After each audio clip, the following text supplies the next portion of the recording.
बड़ी खबर आपको बता दें, ईरान का ग्रीन पैलेस हमले में तबाह हुआ है। युद्ध के समय यूएस और इजराइल ने यहां पर एयर स्ट्राइक की थी। तेहरान के सादाबाद कॉम्प्लेक्स पर हमला हुआ था। बाद की तस्वीरें जो सामने आई हैं उसमें ये साफ तौर पर दिख रहा है कि यहां भारी नुकसान पहुंचाया गया। सादाबाद कॉम्प्लेक्स पर जो हमला हुआ था उसके बाद की तस्वीरें, ग्रीन पैलेस पूरी तरीके से तबाह होता हुआ इस हमले में नजर आया है।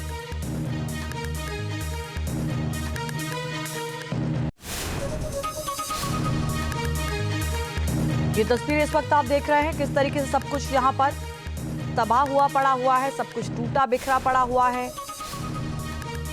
ये तस्वीरें बता रही हैं कि जो हमले लगातार इजराइल और अमेरिका की ओर से ईरान के मुख्य जगहों को टारगेट करते हुए किए गए, उनमें भारी नुकसान पहुंचाया गया है। ईरान इसकी भरपाई कब तक कर पाएगा, कैसे कर पाएगा, कब तक पुरानी स्थिति में बहाल कर पाएगा, ये अपने आप में बड़ा सवाल है।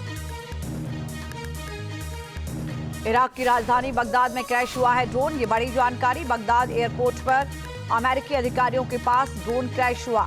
ड्रोन अटैक में किसी के हताहत होने की खबर नहीं है, लेकिन बड़ा सवाल यह है कि बगदाद एयरपोर्ट पर यह ड्रोन किसने दागा।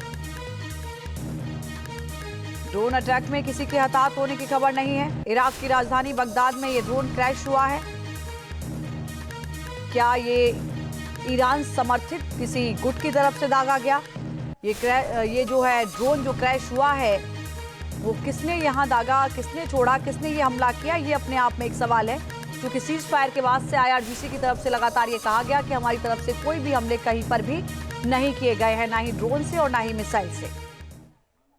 अमेरिका और ईरान के बीच बातचीत तो हो रही है, लेकिन होर्मुज स्ट्रेट को लेकर तनाव बढ़ रहा है। आज अमेरिकी डेस्ट्रॉयर को लेकर तनाव चरम पर पहुंच गया। ईरान की ओर से आधे घंटे का अल्टीमेटम दे दिया गया। अच्छी बात यह रही कि अमेरिका ने अपने कदम खींच लिए, लेकिन इस तनाव से एक बार फिर ये इस बात साबित हो चुकी है कि अभी शांति सिर्फ कागजों पर है। आने वाले दिनों में क्या होगा ये कहना मुश्किल है। देखिए रिपोर्ट।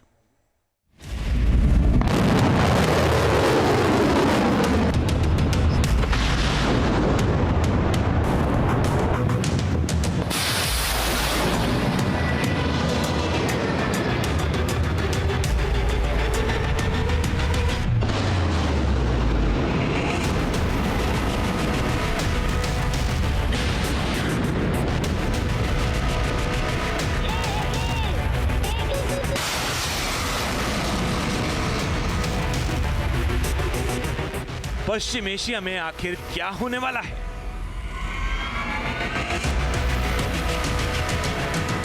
क्या पश्चिम एशिया में समंदर का संग्राम तय है? क्या युद्ध विराम तूफान से पहले का संकट है? दुनिया को क्या यह भय है? क्या हॉर्मुज पर महायुद्ध तय है?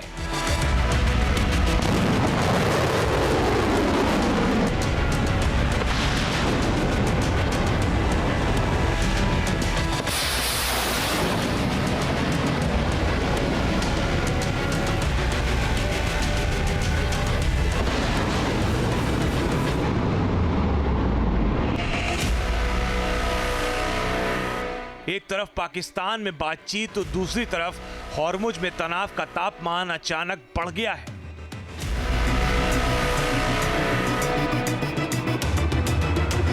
क्या आधे घंटे में फिर युद्ध शुरू हो सकता है?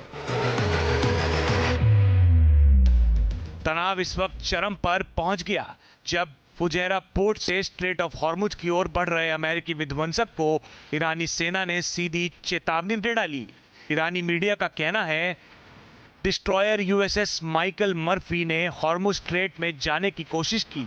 ईरानी सेना ने पाकिस्तान में मौजूद अपने मध्यस्थों के जरिए साफ संदेश भेजा कि यदि अमेरिकी युद्धपोत ने अपनी गति जारी रखी तो उसे 30 मिनट के भीतर निशाना बना दिया जाएगा।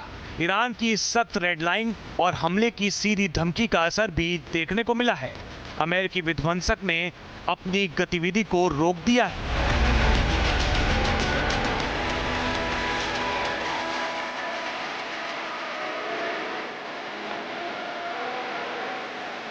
इससे पहले अमेरिकी मीडिया एक्सियोस में खुलासा किया गया था कि अमेरिका के कई जहाजों ने हॉर्मुज को पार कर लिया है।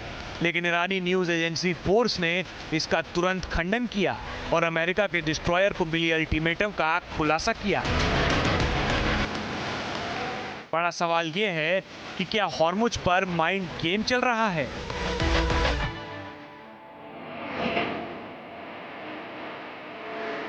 कुछ एक्सपर्ट्स का कहना है कि अमेरिका ने युद्धपोत भेजकर यहां जांचने की कोशिश की कि क्या ईरान वाकई अपने रेड लाइन की रक्षा करने की स्थिति में है।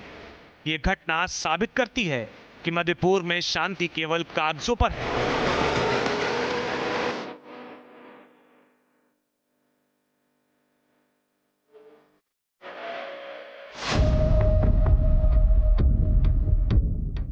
एक्सियोस और फारस की इन विरोधाभासी और विस्फोटक रिपोर्टों के बीच एक बात साफ है, हॉर्मुज स्ट्रेट अब एक बारूदी ढेर बन चुका है।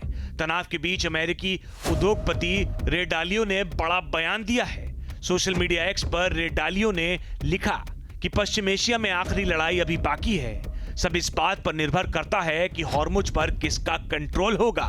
Hormuz global power balance, finance, market और मौजूदा वर्ल्ड ऑर्डर को नया आकार दे सकता है। हॉर्मुज के माध्यम से बिना रुकावट आवागमन तय करने की क्षमता ही ये तय करेगी कि क्या अमेरिका को ग्लोबल लीडर के तौर पर देखा जाएगा या एक पतन होने वाली शक्ति के तौर पर। जाहिर है लड़ाई अब साख की है। ईरान के लिए सवाल वजूद का है, वही सुपर पावर के लिए मुद्दा स्टेट का है।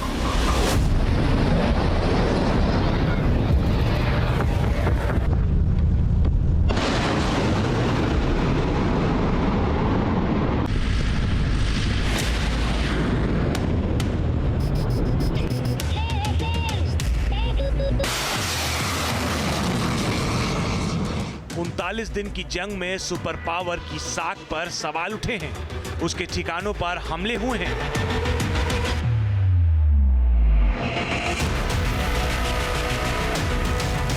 बड़ा मुद्दा है क्या हॉर्मुज में अपनी साख को बचाने के लिए अमेरिका विनाशकारी युद्ध का रिस्क उठाएगा।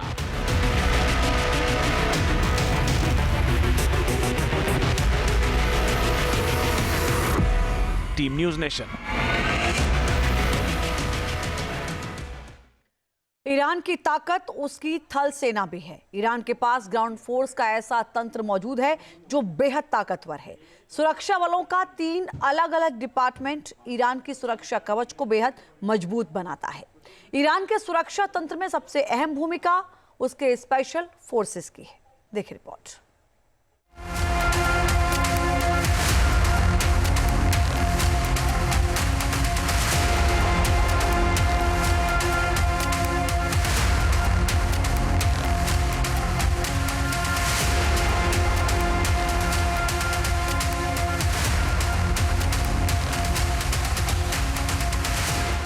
ईरान पर मिसाइल हमले, लगातार हवाई बमबारी। लेकिन 39 दिनों के युद्ध के बावजूद अमेरिका की तरफ से ग्राउंड ऑपरेशन का फैसला नहीं लिया गया।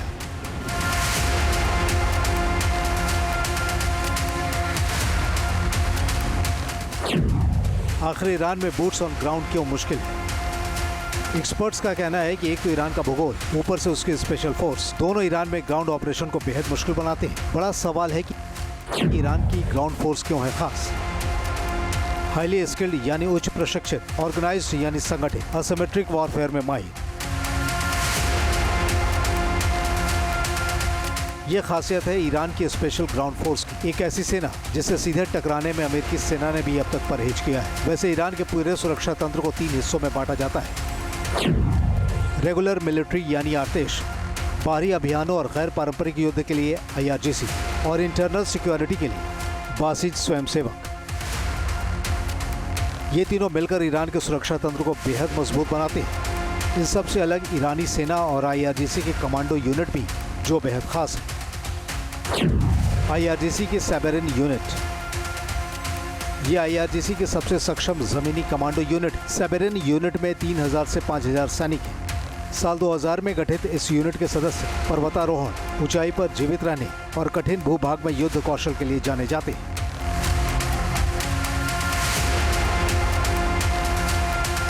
इन्हें उत्तर पश्चिमी ईरान में PJA के खिलाफ और सीरिया में अभियानों में वास्तविक अनुभव हासिल।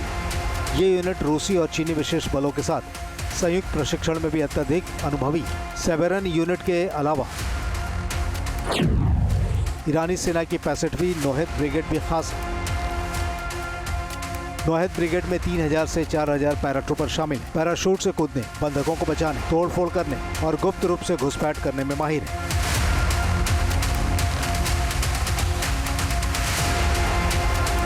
इन्हें युद्ध के मैदान में घोस्ट यानी भूत के नाम से जाना जाता है। वैसे आईआरजीसी की अहम यूनिट कुद्स फोर्स की भी है।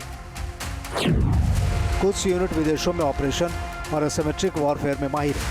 कुद्स यूनिट में सैनिकों की संख्या 5000 के करीब है। ये यूनिट हिजबुल्लाह और हूती के लड़ाकों को ट्रेनिंग और सहयोग देती है।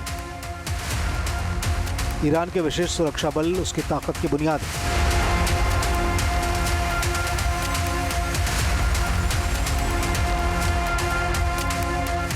सबसे बड़ी बात यह है कि इन्हें समुद्र, पहाड़, रेगिस्तान और जमीन पर सीधी और छापामार युद्ध में महारत हासिल है।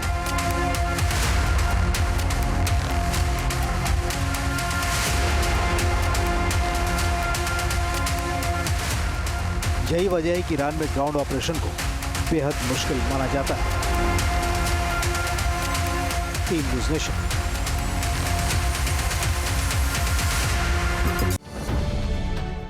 अब से डीडी फ्री डिश की चैनल नंबर 57 पर देखिए न्यूज़ नेशन।